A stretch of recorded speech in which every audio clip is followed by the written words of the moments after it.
Okay, let's talk a minute about lenses. Everything's different for lenses than for mirrors. We have all of our same equations, but the sign conventions are different.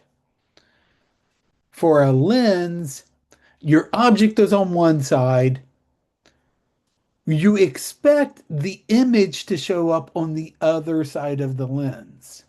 So images on the opposite side are positive.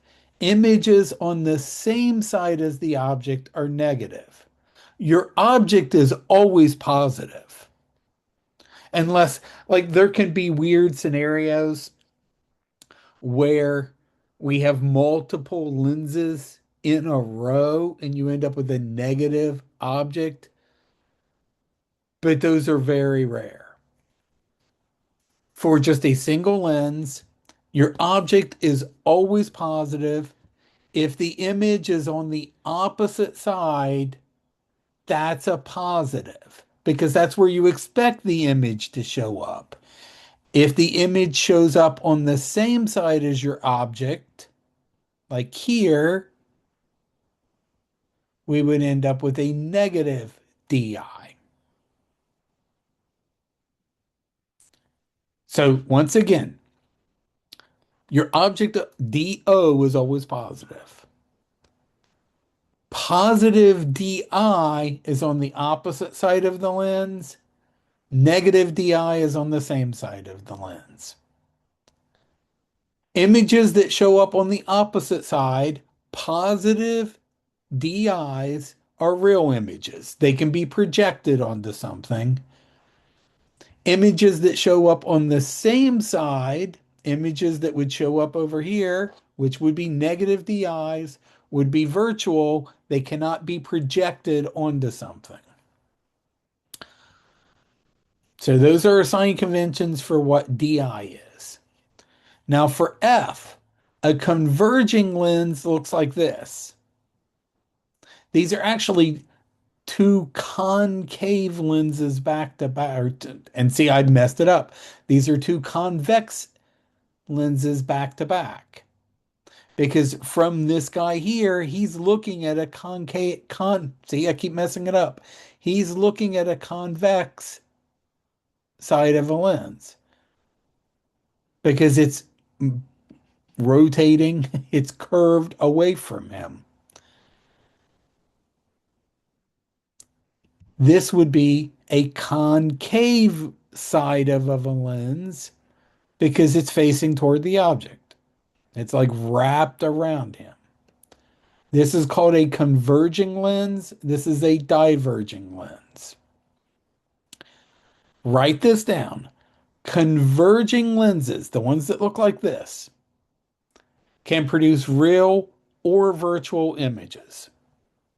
Depends on how close your object is. Again, there's some rule you can memorize. If your object is like really close in here, you can get virtual images.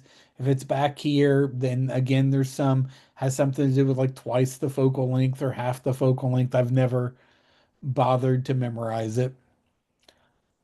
Converging lenses can produce either real or virtual images. Diverging lenses that look like this always produce virtual images if your object is real.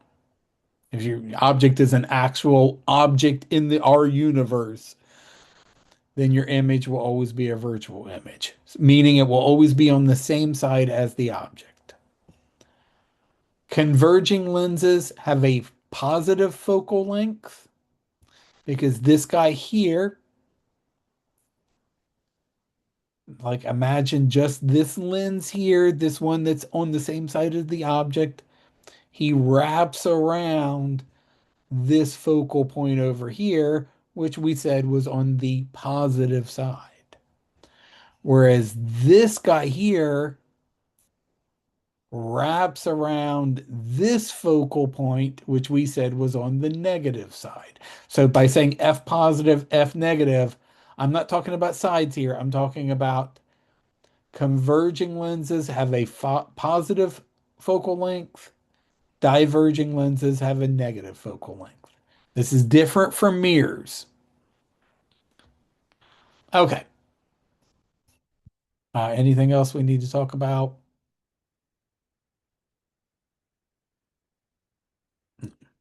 Then all the same equations. The only weird thing here is figuring out whether I want DI or F to be positive or negative.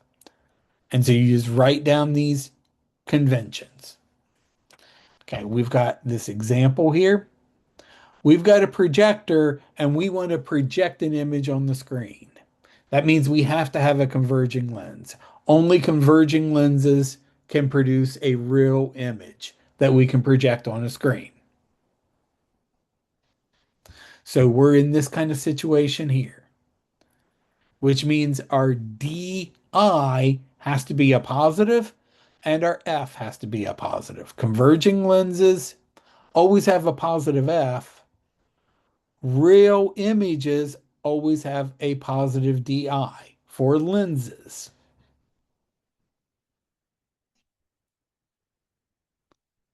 So this is our real side over here. This is our virtual side for images over here.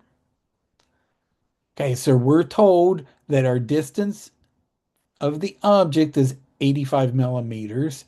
We're told the focal length, which has to be positive, by the way, because we have a converging lens, is 80 millimeters. And we want to figure out where would we put a screen so that the image would be in focus. In other words, where is the image going to be located? What is DI? That's what this question is asking for. Find DI. We are going to end up with an inverted image, by the way. And I know that because I've already worked the problem. And it's actually going to be magnified. I didn't draw this big enough. It's going to be 16 times bigger than this, but it's going to be flipped over. So we use our thin lens equation. Hey, that looks a lot like the mirror equation. 1 over DO plus 1 over DI equals 1 over F. We're trying to solve for DI, so we'll need to move this guy to the other side. Then we'll just do this in our calculator, and then that'll be 1 over DI. Flip that over. We get a positive DI. Remember, if your object is over here, positive images end up over here, and they are real.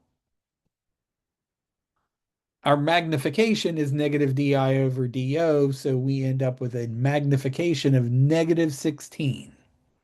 Negative magnification just means you got inverted. 16 means all of my dimensions are going to be 16 times bigger. So in part C, we have a width and a height. We just multiply both of those by 16 to get the new width and height for the image. And that's a good place to stop.